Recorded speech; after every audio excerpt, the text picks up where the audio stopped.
Yesu Kristu inkosi tata. Ndiyabulisa utata uNtsibande nomama uNtsibande ngelihle igama lenkosi Yesu Kristu waseNazaretha. Amen.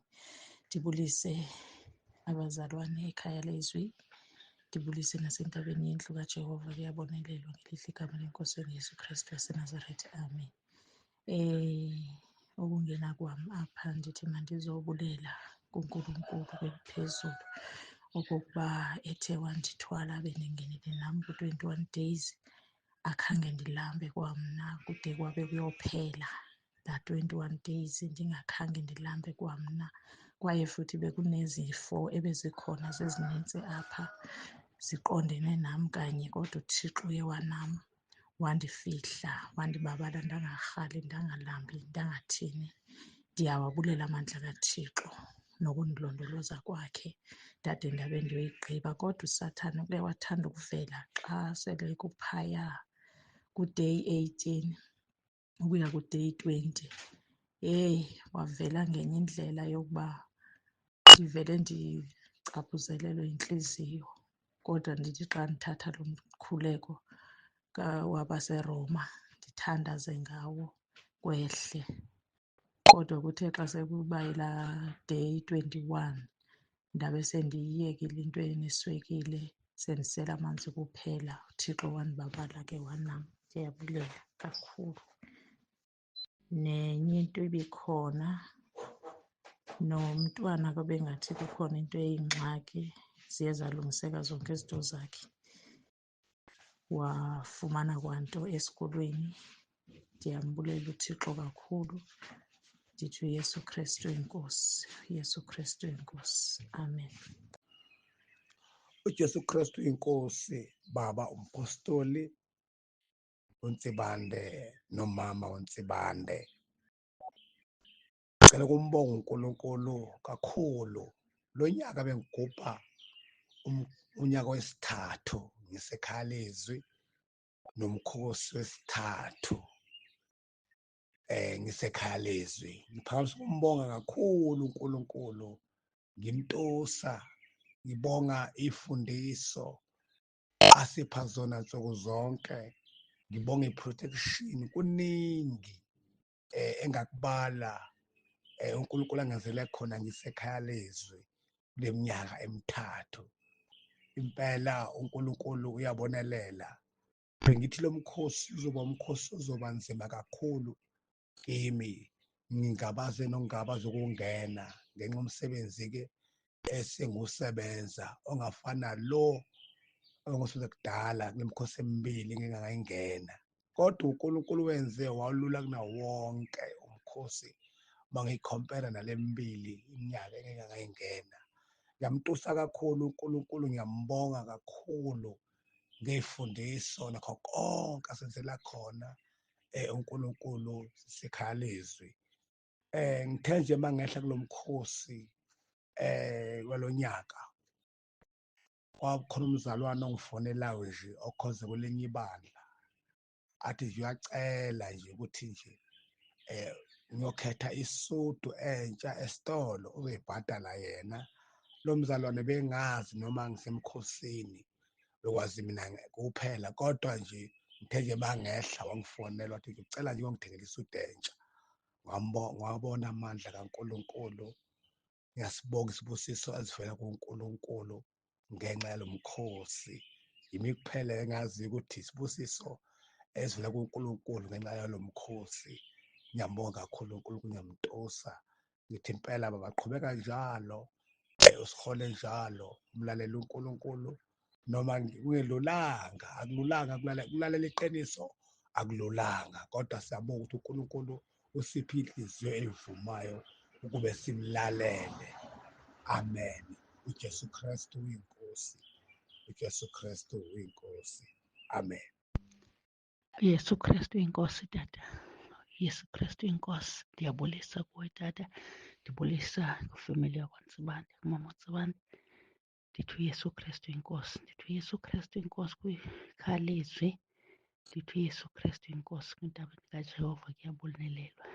Tata, bendingenile emkhosini, kodwa umkhosi ubungekho lula.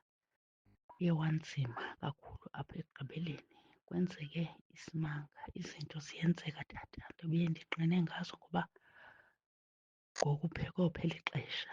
Into esemqoka tata kukuba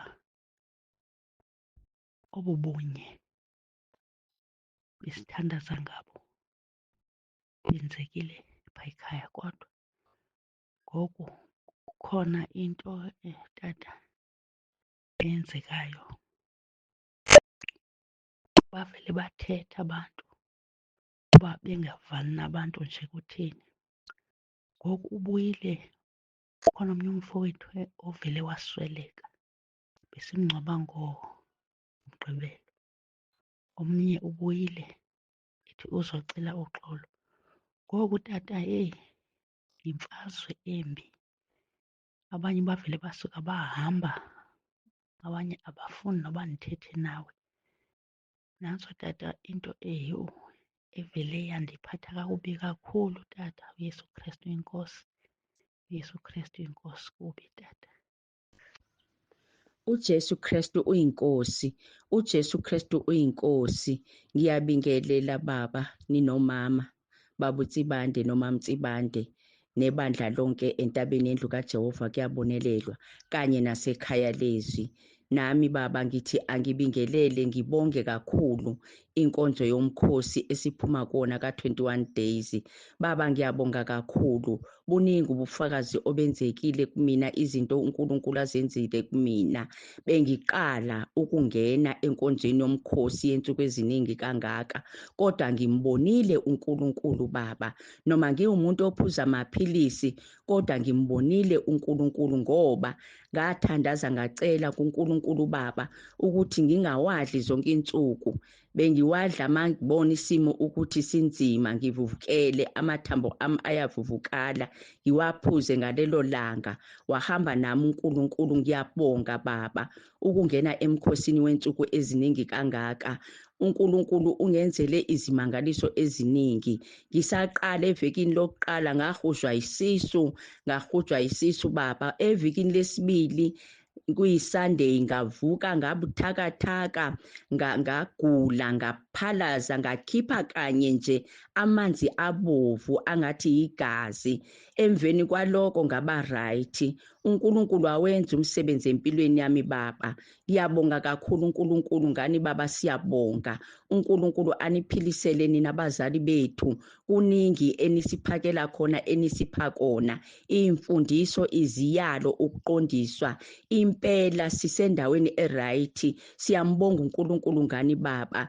Ngithi angibonge nami ngidlulisa ukuthi baba ngikwazile ukungena emkhosini ngiqala. uNkulunkulu wama nami kwaze kwafika isilanga lokuphuma emkhosini. Ngithi uJesu Kristu uyinkosi, uJesu Kristu uyinkosi. Niphile baba, siyanikhulekela ngoba siyayiqonda into ukuthi uma niphila nathi ngokunjalo sizophila. Umhlaba wonke uzophila ngenxa yenu. Siyabonga egameni leNkosi Jesu ukuba nani baba. uJesu Kristu uyinkosi, uJesu Kristu uyinkosi, uJesu Kristu uyinkosi. Amen. Jesu Kristu uyinkosi, babe namake Sibande. Ekhaya enzabeni yendlu kaJehova kuyabonelela, nasekhaya lezwi.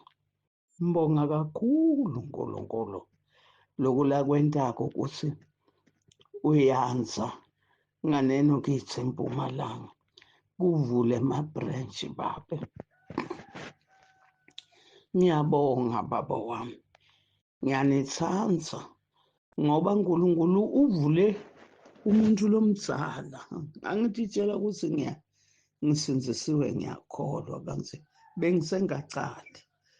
Kodwa babe ngendlela ufundzisa ngayo, ngibona shangasibonga ubafundzisi, ufundzisa mina kakhulu. Namhlanje ngikhulile kumateni uNkulunkulu ngenxa yakho. Ngaze ngakhona kungena emkhosini wa-21. Ngasembeka phambi kwakho naphambi kwaNkulunkulu. Nganasa kuphela kwaphela 21 days. Ngiyabonga babe ngiyabonga mdali wami, batali bami lemuphiwe ingozi. Nangiyalungisalinzile baba, kuthi utanginiketa lo utanginika kona. Ngiva ngicala kwakha lendlu. Ngitofaka titulo ngoba lo mkhukhu uwile. Tocala kufaka titulo, uthi ufika ngamatshe uthola indlu yakho. Indlu kaNkulunkulu entabeni yakhiwe ngesitina. Baba ngiyise titulo.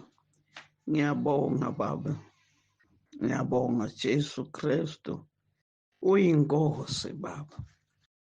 Jesu Kristu uyinkosi. Amen. Jesu Kristu uyinkosi. uJesu Kristu uyinkosi. uJesu Kristu uyinkosi. Ngiyabingelela ekuseni iviki liqala ngegama elihle leNkosi Jesu Kristu waseNazaretha. Ngiyakubingelela nceku yenkosi, Baba Apostoli Ntsibande noMama Ntsibande, ikhaya lezwi entabeni yendlu kaJehova kuyabonelelwa. Ngegama elihle nelinamandla leNkosi uJesu Kristu waseNazaretha. Jesu Kristu inkosi bangcwele.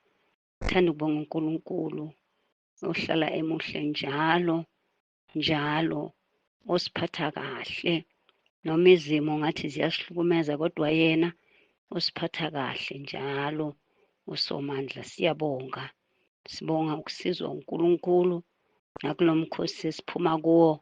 Akubanga amandla nokuhlakanipha kwethu, kodwa kube umusa wenkosi yasithwala.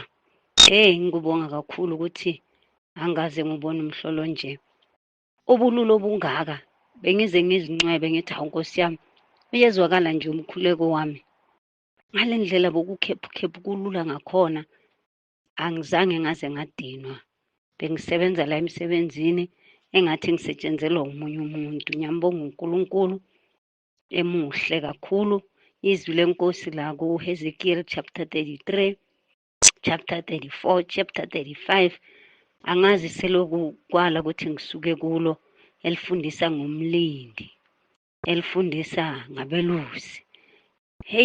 Ngithi Nkosi ngisize ngisalusa uSunday school, ngibe umelusi ongaphinyakezi izimvu nezibuthakathaka ozinakayo. Nkosi ngisize umkhuleko wami njalo. Ngiyambonga uNkulunkulu bangcwele, sabe isikhathi. uJesu Kristu inkosi. Amen. uJesu Kristu inkosi. Jesu Kristu inkosi Baba, Jesu Kristu inkosi. Wazwa sithanda uNkulunkulu, thina singamthandi. Ngibona lana Baba, umuntu mangabe suke evuma izono kuwe, mangisabuka kanjalo ngathi ngiyakubona uhleli phansi, bese ngizwa izwi likhulumayo ukuthi ngizwa konke, ngilalela konke. Nalapho umuntu engasakhuluma okuliqiniso, ngivele ngidabuke. Kodwa mayekhuluma okuliqiniso, ngiyakwazi ukuthi ngimthethelele, ngimgeze ngisho iy'nhlanga zomgcabo emzimbeni wakhe. Isandla sikaJehova sifinyeziwe ukuba singasindisa, kodwa ububi bethu. Jesu Kristu inkosi.